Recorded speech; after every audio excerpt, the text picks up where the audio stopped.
Lección de escuela sabática. Más testimonios acerca de Jesús. Ley para el estudio de esta semana. Juan 3:25 al 36, 1:32 al 36, Daniel 7:18, Juan 6:51 al 71, 5:36 al 38, 7:37 al 53. Para memorizar. Y cuando yo sea levantado de la tierra, a todos atraeré hacia mí, Juan 12:32. Jesús no se limitó a decir cosas asombrosas acerca de sí mismo, de quién era, de quién lo envió o de su procedencia. También mostró quién era mediante los milagros y las señales que realizó. En las palabras de algunos que testificaron abiertamente en favor de Jesús, cuando venga el Cristo, ¿acaso hará más señales que este hombre? Juan 7:31. En efecto, él respaldó sus palabras con acciones que demostraron la veracidad de ellas. Pero, a medida que el drama continúa, comienza una división entre la gente. La curación del hombre junto al estanque de Betesda atrae la ira de algunos líderes.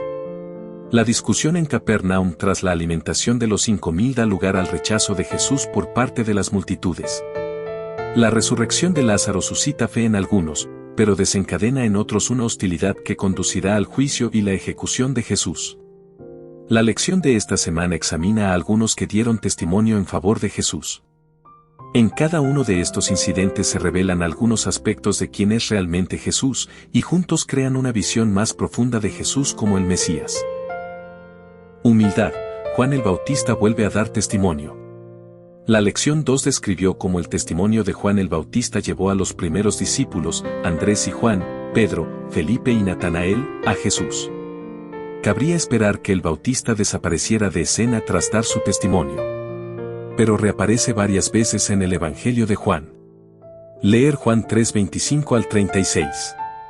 ¿De qué manera Juan el Bautista es comparado con Jesús? Surgió una disputa entre los discípulos de Juan el Bautista y un judío anónimo acerca de la purificación, probablemente, sobre la eficacia del bautismo, comparar con Marcos 1:4, 5. Curiosamente, cuando los discípulos de Juan acuden a él para dirimir la cuestión, mencionan a Jesús, está bautizando, y todos van a él, Juan 3:26.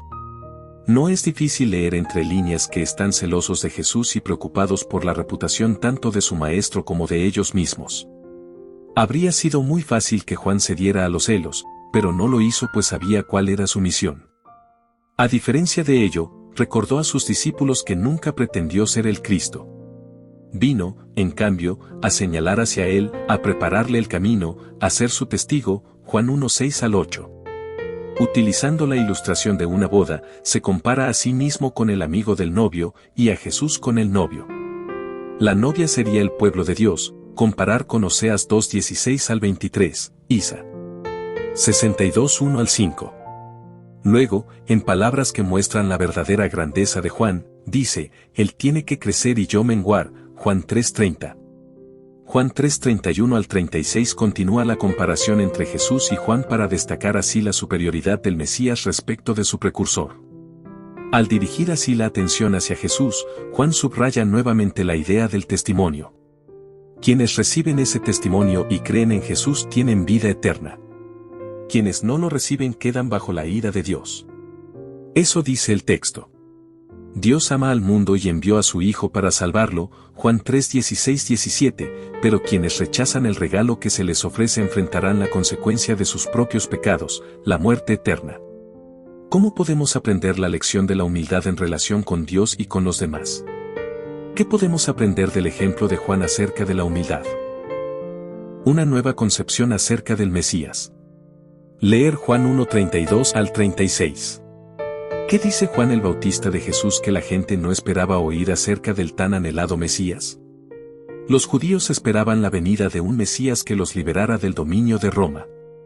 Sometidos a una larga opresión, creían que el Mesías no solo derrocaría a Roma, sino además los convertiría en una nación grande y poderosa.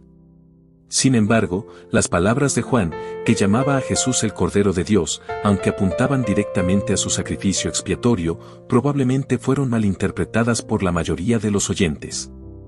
Es posible que no supieran de qué estaba hablando. Por eso, Juan quiso con su evangelio cambiar la idea que tenían del Mesías, para que reconocieran en Jesús el cumplimiento de las profecías acerca del rey que vendría y de su misión. Jesús no venía como líder político y militar, sino para ofrecerse como sacrificio por los pecados del mundo. Ese era su propósito. Solo después de eso, y cuando todo hubiese terminado, vendría el reino final, ver Daniel 7:18. Cuando, en ocasión del bautismo de Jesús, Juan lo señaló como el Cordero de Dios, una nueva luz resplandeció sobre la obra del Mesías.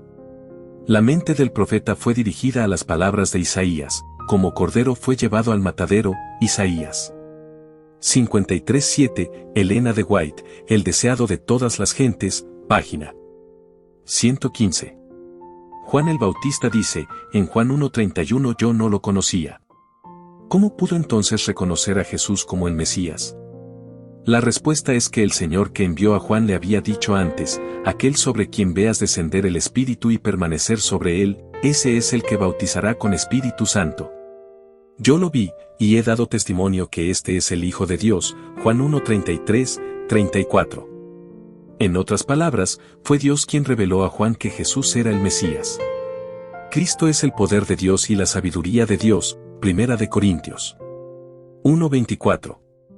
El conocimiento de que Jesús es el Cristo proviene de Dios mismo mediante el poder de convicción que produce su Espíritu. Este tema aparece con frecuencia en Juan. La salvación no proviene de la filosofía mundana, la ciencia o la educación superior. Solo llega de parte de Dios a los corazones que responden con fe y obedecen a Jesús. ¿Cómo podríamos conocer la verdad acerca de Jesús como nuestro sacrificio expiatorio si no nos fuera revelada? ¿Por qué, entonces, es tan crucial conocer la Biblia y lo que enseña acerca de Jesús? Adaptación y rechazo. La lección 2 describió la alimentación de los 5.000 en Juan 6, pero no cubrió la sección final de esa historia, que se estudia aquí. Leer Juan 6:51 al 71. ¿Qué dijo Jesús que resultó difícil de aceptar para la gente? Después de ser alimentada milagrosamente por Jesús, la gente estaba dispuesta a coronarlo rey, Juan 6:1 al 15. Luego, Jesús explicó en la sinagoga de Capernaum el significado espiritual del milagro, yo soy el pan de vida, Juan 6:35. Explica con más detalle que este pan es su carne, que da para la vida del mundo, Juan 6:51. Esto abrió los ojos de la multitud al hecho de que Jesús no sería su rey terrenal. Él no encajaba en el molde del pensamiento terrenal. Rechazaron la conversión, que transformaría su forma de pensar para que pudieran reconocer y aceptar a Jesús como el Mesías. Muchos de sus discípulos lo abandonaron desde ese momento, Juan 6:66. Desde un punto de vista humano, esto debió ser difícil para Jesús. La aprobación de la multitud es agradable. ¿Quién no quiere ser aceptado? Pero, cuando alguien ve que muchos retroceden y cuestionan sus principios, eso resulta naturalmente desalentador. Al ver a la multitud marcharse, Jesús pregunta a su círculo íntimo, los 12, si quieren irse también. Entonces, Pedro hace su sorprendente confesión, otro testimonio tanto de lo que Jesús tiene como de quién es, tú tienes palabras de vida eterna. Y nosotros creemos y conocemos que tú eres el Santo de Dios, Juan 6:68, 69. Los discípulos llevaban bastante tiempo viajando con Jesús, viendo sus milagros y escuchando sus sermones. Sabían por experiencia que no había nadie como él. Se apoderó de ellos la convicción de que, por insólitas que fueran algunas situaciones y por mucho que todavía no comprendieran acerca del propósito de su venida, este hombre era el Mesías. Solo después de su muerte y su resurrección comenzaron a entender por qué había venido al mundo.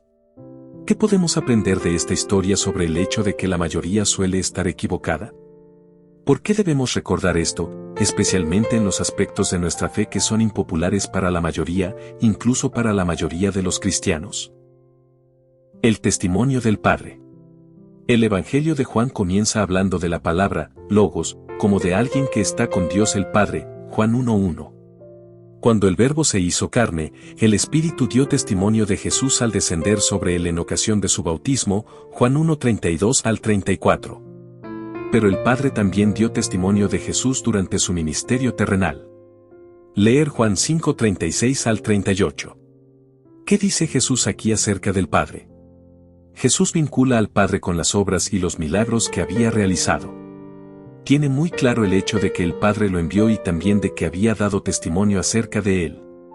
Leer Mateo 3:17, 17:5, Marcos 1:11 y Lucas 3:22, ver también Segunda de Pedro 1:17, 18. ¿Qué dice el Padre acerca de Jesús? En el bautismo de Jesús, el Padre y el Espíritu se unieron al Hijo para destacar esta importante ocasión, el comienzo del ministerio de Jesús. El Padre afirma que Jesús es su Hijo amado, en quien se complace. Pero, en un momento crucial del ministerio de Cristo, el Padre vuelve a hablar, esta vez según consta en el Evangelio de Juan. Las cosas estaban llegando a un punto culminante en los últimos días de ese ministerio. Los líderes religiosos, incapaces de detenerlo, ver Juan 12:19, querían verlo muerto, ahora más que nunca. Las multitudes estaban muy entusiasmadas por él, sobre todo porque cada vez más gente lo seguía al oír el testimonio de quienes lo vieron resucitar a Lázaro, Juan 12:17, 18. Incluso los griegos que estaban allí para la fiesta querían ver a Jesús. En respuesta a las palabras de Jesús en Juan 12:28, Padre, glorifica tu nombre, el Padre vuelve a hablar desde el cielo, lo he glorificado, y lo glorificaré otra vez. Como ya hemos visto, la hora de gloria de Jesús es la cruz. Por lo tanto, el testimonio del Padre en favor de Jesús apunta al gran sacrificio del Cordero de Dios por los pecados del mundo. La cruz es la culminación de su ministerio terrenal. Su muerte en nuestro favor pagó la deuda completa por nuestros pecados. Gracias a él, por la fe, ya no tenemos que afrontar esa deuda. El testimonio de la multitud. El último gran día de la fiesta, Jesús se puso en pie y exclamó, si alguno tiene sed, venga a mí y beba. Como dice la Escritura, del que cree en mí, ríos de agua viva brotarán de su corazón, Juan 7:37, 38. Juan había registrado en numerosas ocasiones las audaces declaraciones de Jesús acerca de sí mismo, de quién era y qué había venido a hacer. Las líneas citadas anteriormente de Juan 7:37 y 38 son otro ejemplo de lo que Jesús afirmó acerca de sí mismo y de lo que haría en favor de todos aquellos que acudieran a él. Eran afirmaciones sorprendentes. Cuando Jesús habló a los judíos que asistían a la fiesta de los tabernáculos, ¿cuál fue la respuesta de muchos de ellos? Juan 7:37 al 53. Algunos dijeron que él era el profeta anunciado por Moisés, ver Deuteronomio 18:15 al 19. Otros pensaban que Jesús era el Cristo, el Mesías. Pero esto suscitó el argumento de que el Mesías no vendría de Galilea, que debía ser descendiente de David y que tenía que nacer en Belén, todo lo cual era cierto acerca de Jesús, comparar con Mateo 1:2, aunque muchos parecían no saberlo. Incluso los oficiales que lo arrestaron quedaron perplejos ante él y su elocuencia. Los fariseos respondieron a los oficiales con una pregunta. ¿Ha creído en él alguno de los gobernantes o de los fariseos? Juan 7:48. Esta pregunta de los fariseos dio a Juan la oportunidad de convocar nuevamente al testigo Nicodemo, quien tras su encuentro con Jesús procuraba protegerlo de las maquinaciones de sus pares. ¿Juzga nuestra ley a un hombre sin oírlo primero y sin entender lo que ha hecho? Juan 7:51. ¿Aceptó Nicodemo a Jesús como el Mesías? Aunque su intervención en favor de Jesús ante el Sanedrín no es suficiente para afirmarlo, tal acción sumada a lo que hizo después de la muerte de Jesús, ver Juan 19:39, 40, es evidencia sólida de que llegó a creer en él. Y así, la respuesta a la pregunta de los fariseos en Juan 7:48 fue, sí, uno de los fariseos creyó en él. Leer Juan 7:49. ¿Qué decían los líderes que mostraba su desdén por las masas que seguían a Jesús? ¿Qué lección podemos extraer de ello?